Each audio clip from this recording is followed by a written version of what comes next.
Welcome to another episode of What is Hashimoto's with Dr. Martin Rutherford. To find out more on any of our topics, or for information on scheduling a consultation with Dr. Rutherford, please visit us at whatishashimotos.com. And now, here's Dr. Rutherford. So hi, today I'm going to attempt to answer the question of what is a natural treatment for Hashimoto's.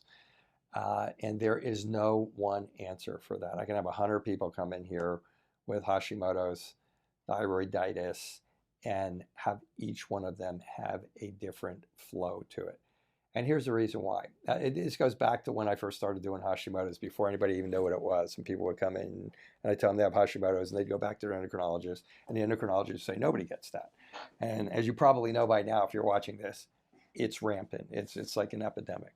And patients used to come into us and say, well, I went to my doctor, you want to give me this medication, and so I came to you because I heard you treat Hashimoto. So I would go through about what I'm about to tell you, and they would go, I didn't come here for that. I just came here to see if you got like an herb for like Hashimoto's, and because that's where it was at that point in time. It was highly misunderstood, and it still is with a lot of patients who come in here.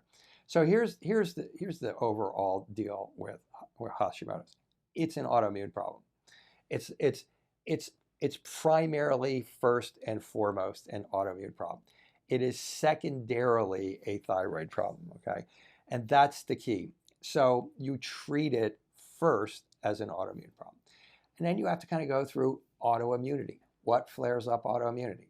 Stress flares up autoimmunity, poor sleep flares up autoimmunity, overexercising flares up autoimmunity, poor relationships flare up autoimmunity, food antigens, so food sensitivities, food allergies, gluten being the main one, but there can be many more. If you're sensitive to gluten, usually there's a number of other cross sensitivities that you're going to find, chemical sensitivities, environmental toxicities. These are all the things that, and that's not all of them. I mean, there's nutrient deficiencies. There's a number of things that will flare up your autoimmunity. Too much salt, low blood sugar, low blood pressure. All of these things are aspects of physiology that when a person comes in here with autoimmunity, this is something that we look at. This is the way we look at it. Okay, we look at it from the full breadth of what types of things can be flaring up an immune response against a certain tissue, and at this particular point, that tissue would be your thyroid. If a person comes in here and they've not been on thyroid medication, or they've only been on a little thyroid medication for a fairly short period of time, let's say less than 2 years, you can frequently get that thyroid to calm down and start working properly if you do a good history on that person, find out in the framework of all of those things, what's actually causing them to have an inflammatory response against their immune system that then in turn attacks Hashimoto's, attacks your thyroid and creates Hashimoto's responses. And so that's kind of how you have to go about it. You have to do a good history. You have to figure out, maybe run the proper labs to figure out, is there toxicities? Do they have all infections that are sitting around from strep or something like that? You have to figure that out, and then you can attack. Leaky gut, the leaky gut and the anti-inflammatory diet. You've heard of anti-inflammatory diet. That was basically put together for Hashimoto's. And then it was kind of discovered that Hashimoto's was related to a lot of other autoimmune problems, and that those other autoimmune problems were responding to the anti-inflammatory diet. And then that morphed into the autoimmune paleo diet. But even that diet needs to be dissected out more for food sensitivities, and some of you people come in and you can't eat anything. You have what's called an oral intolerance problem. That's actually called an oral tolerance problem, but that sounds kind of counterintuitive to the fact that you can't tolerate food. So we'll call it oral intolerance for this. So these are all of the things that need to be evaluated for an autoimmune problem.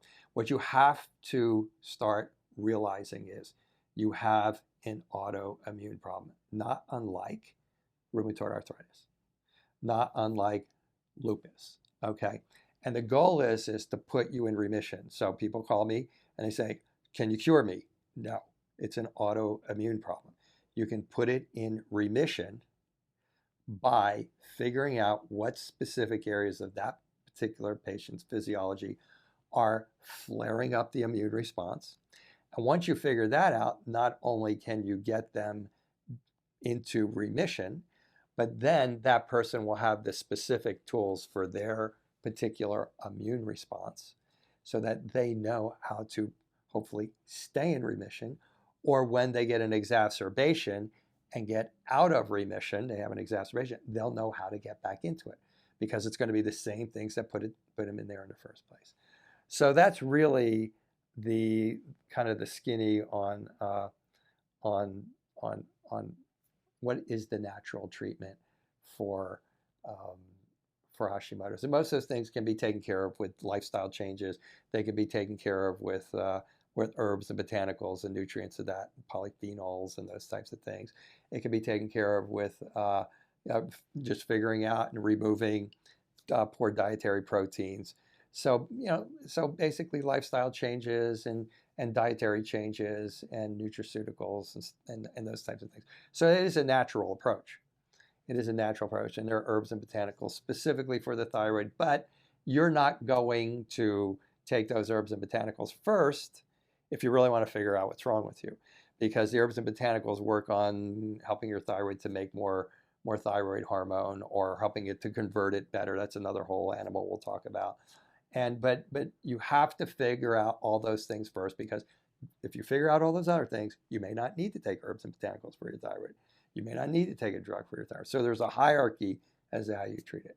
So that's kind of like that one's kind of like you got to come in and figure out with me what's right for you on that one, or with somebody what's right with you on that one. So so that's it. That's the kind of the Cliff Notes summation outline of natural therapy for your Hashimoto's thyroiditis. Thank you for joining us for another episode of What is Hashimoto's? To find out more on any of our topics, or for information on scheduling a consultation with Dr. Rutherford, please visit us at whatishashimotos.com.